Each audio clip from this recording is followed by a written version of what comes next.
안녕하십니까. 한국인들에게 가장 많은 질병 중에 하나가 위궤양이나 위염이나 또 위암, 또 식도염도 그 중에 포함이 되는데요. 이런 질병들에 대한 고통을 많이 호소하는 분들이 있습니다. 그래서 오늘은 그런 것의 원인과 또 치료법은 뭔지, 보통 우리가 어떤 병이 나면 약만 먹으면 병원에 가서 치료되는 걸로 알고 있는데, 보통 약이라고 하는 이 약들은 병을 치료하는 것은 아닙니다. 우리가 어떤 병으로 인해서 오는 어떤 그 증상, 불편함 이런 것들을 약간 해소해 준다고 보면 되지, 그 약을 먹는다고 해서 그 병이 근원적으로 치료되는 것은 아닙니다. 그런데 왜 한국인들에게 유독 위염이나 위궤양 혹은 소화불량, 식도염이 많을까요? 그 이유는 이 한국 문화뿐만 아니라 다른 곳에서도 뭐 그런 일이 있겠지만, 잦은 회식으로 인해서 술을 마시고 또 술을 마시다 보면은 더불어서 이제 고기도 먹게 되고 하는 여러 가지 것들이 원인이 되고, 또 그리고 한국인들에게 그런 것이 더 많은 이유 중에 하나가 그 음식 문화가 아닌가 생각이 듭니다. 그 한국인들은 이제 짜고 맵고 뜨거운 음식을 아주 시원하다고 하면서 먹는 그런 민족인데요. 여러분이 생각하시는 것처럼 이런 음식들은 이렇게 잘 씹을 수가 없습니다. 여러분 뭐 아시는 것처럼 짠 데다가, 그 다음에 매운 데다가, 거기다가 또 뜨겁게까지 하는 음식을 입에 넣었다고 생각을 해보세요. 그것을 어떻게 잘 씹을 수 있겠어요? 후후 하면서 그냥 얼른 대강 씹어서 넘기다 보면은 제대로 씹지 않으니까 이 벽들을 이제 헐게 되고 상하게 되고, 그 결과로서 이제 위염이나 그 다음에 위염이 진행이 되면 위궤양이 되는데요.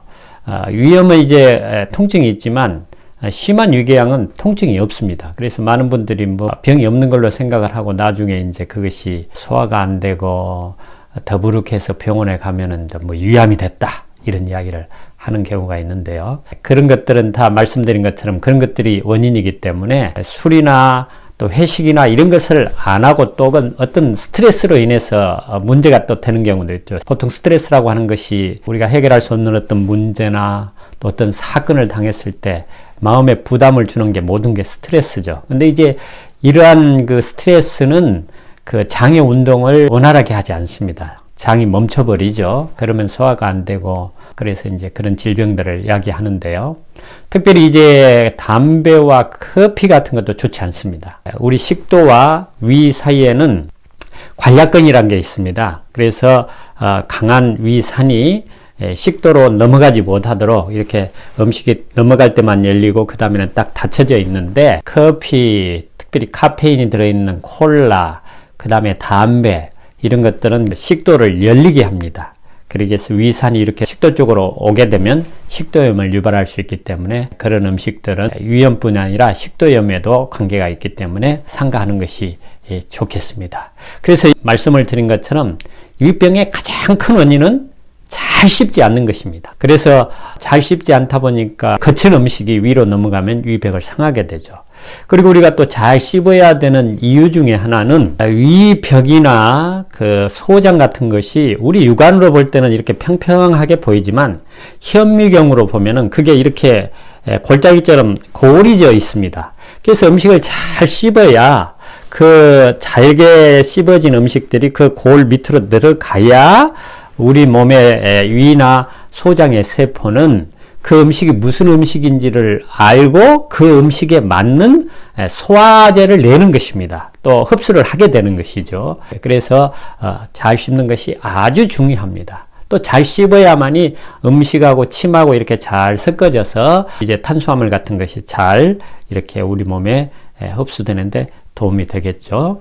또 위궤양이 생기는, 위염이 생기는, 또 소화불량이 생기는 또 원인 중에 하나가 음식을 아무 때나 먹는 것입니다. 아무 때나 먹다 보면은 위가 준비를 제대로 이렇게 하지를 못하게 되는 것입니다. 그래서 우리가 음식을 딱 먹게 되면 위는 소화할 준비를 하기 위해서 위산이나 각종 소화제가 이렇게 나올 준비를 하고 있는데, 음식을 제대로 규칙적으로 안 먹다 보면은 음식을 먹을 줄 알고 위는 또 위산을 낼 거 아닙니까? 그러면 들어와야 될 때 음식이 안 들어오니까 이 벽을 헐어버리는 것입니다. 그래서 제때 이렇게 시간을 딱 규칙적으로 맞추어서 드셔야 되고, 그리고 식사와 식사 사이는 적어도 5시간 간격이 있어야 됩니다. 그 이 중에 또 하나는 뭐냐?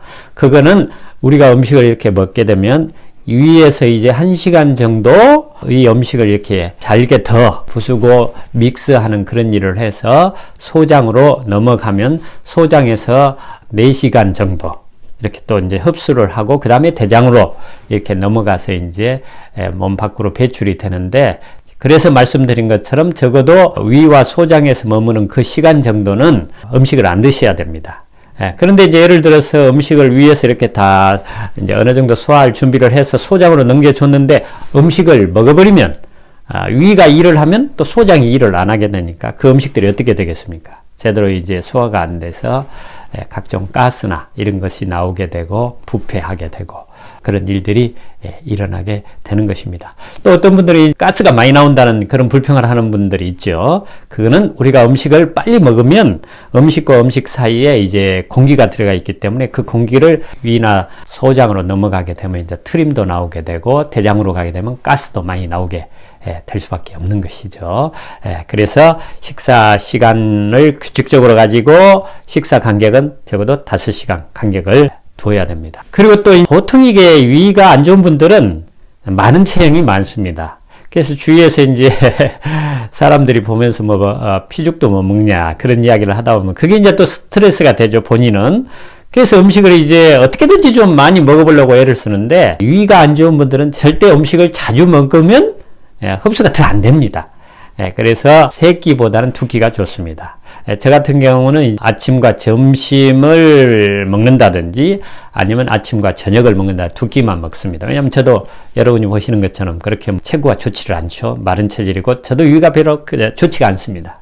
그래서 그런 분들은 이제 3끼보다는 2끼가 좋은데, 저는 아침에 한 7시쯤, 그 다음에 점심은 12시, 어떤 경우 이제 저녁을 먹는 경우도 있죠. 뭐 손님을 만난다든지 뭐 또 어떤 회식을 한다든지 그런 경우는 이제 보통 5시에 이렇게 시간을 잡도록 하고 아주 간단히 먹습니다. 그렇게 해서 아침 7시, 점심 12시, 저녁은 적어도 5시 전에 끝내셔야 되는데 왜 또 5시 전에 끝내야 되느냐? 그렇게 질문하는 분이 있어요. 이미 말씀을 드린 것처럼 소화하는 시간이 5시간이 걸리기 때문에 5시에 먹으면 적어도 10시에는 주무셔야 되기 때문에 그렇게 5시 전에 드시는 것이 좋습니다. 그래서 이 말씀을 드렸지만은, 그럼 3끼를 먹는 것과 2끼를 먹는 것과 또는 1끼를 먹는 것, 그런 것들이 마른 사람에게는 크게 체중을 늘리는데 끼니가 적는다고 해서, 끼니 수가 모자란다고 해서 이제 영양분 흡수가 잘 안 되는 게 아닙니다. 어떤 경우는 3끼를 먹는 것보다는 2끼를 먹는 것이 훨씬 이 몸의 이 체중을 조금 늘리고 또 소화 흡수를 돕는 일에 도움이 됩니다. 저 같은 경우도 주위의 가족들이나 많은 분들이 어떻게든지 음식을 먹이려고 3끼를 먹이려고 해서 저도 3끼를 열심히 잘 먹었는데 그때보다 지금 2끼를 먹는 지금 체중이 오히려 늘었습니다. 그래서 이런 것들을 여러분이 참고하시면 음식을 먹어야 이 체중을 불려서 다른 사람들이 볼 때 좀 좋게 보이는 일에 신경을 안 쓰셔도 되는 부담을 덜어드릴 수가 있다는 사실을 알려드립니다. 그리고 이제 그렇게 하면서 보조적으로 도와줄 수 있는 방법이 있습니다. 위를. 위가 원래 이렇게 좀 약하신 분들은 음식을 드시면서 올리브 기름 같은 걸 드시면 위를 이렇게 점막처럼 이렇게 잘 보호해주고, 또 올리브 기름이 몸에 아주 좋습니다. 그래서 또 대변이 잘 안 나오는 분들, 변비가 있는 분들에게도 올리브 기름이 아주 좋습니다. 그래서 올리브 기름을 식전이나 식후에 이렇게 좀 드시면 위벽을 이렇게 보호해 주는데 도움이 되고, 그리고 소화가 잘 안 되는 분들은 그 양배추와 무 이런 것들이 천연 소화 효소가 있기 때문에, 또 파인애플이라든가 이런 것들이 소화 효소처럼 이제 소화제처럼 작용하기 때문에 도움이 되고, 그 다음에 또 이제 이미 속이 자주 쓰리고 있는 현재 있는 분들은 감자가 좋습니다. 감자즙을 내 가지고, 왜냐하면 위산을 중화시키는 게 알칼리거든요. 근데 이 감자가 알칼리 성분이기 때문에 감자즙을 내든지 아니면 감자 이렇게 그걸 믹서기에 갈아 가지고, 아니면 감자를 이렇게 씹어 드시는 것도 괜찮습니다. 그래서 속이 쓰릴 때 우선 그렇게 해가지고 속이 좋아지면 그런 것들을 먹지 않아도 문제가 없겠지만 그런 문제가 어떤 경우에 있을 경우 그렇게 도움을 줄 수 있다는 사실을 알려드립니다. 그리고 이제 또 중요한 것 중에 하나가 뭐냐면 식도염도 그렇고 소화불량도 그렇고 식사하고 난 뒤에 가만히 앉아있는 것이 문제가 됩니다. 그리고 저녁에 또 야식을 한다든지 이런 것도 문제가 되죠. 그래서 식후에는 반드시 30분이나 1시간 정도 걷는 것이 좋습니다. 아주 느긋한 마음으로 편안하게. 직장인들에게는 참 쉽지 않겠지만 대신 점심시간이 만약에 1시간이라면 한 30분 정도 그 시간에 아주 잘 씹을 정도의 음식만 먹고 한 30분 정도 이렇게 걷고 난 뒤에 직장에 이제 일에 복귀하면은 일의 능률도 오르고 또 머리도 더 잘 회전시킬 수 있는 그런 것이 되고, 식도염의 가장 큰 원인 중에 하나가 말씀드린 것처럼 식사를 더군다나 조금 더 많이 하고 가만히 있으면 혹은 누워 있으면 반드시 식도염이 올 수밖에 없습니다. 그러니까 위염도 그렇고 소화불량도 그렇고 식도염도 그렇고 식후에는 반드시 한 30분 정도 걸어라. 그래서 이러한 몇 가지 사항들만 여러분이 유념하시면 더 이상 위염과 소화불량과 심지어는 식도염 그리고 위암까지도 예방할 수 있는 그런 귀한 경험을 하게 될 것입니다. 감사합니다.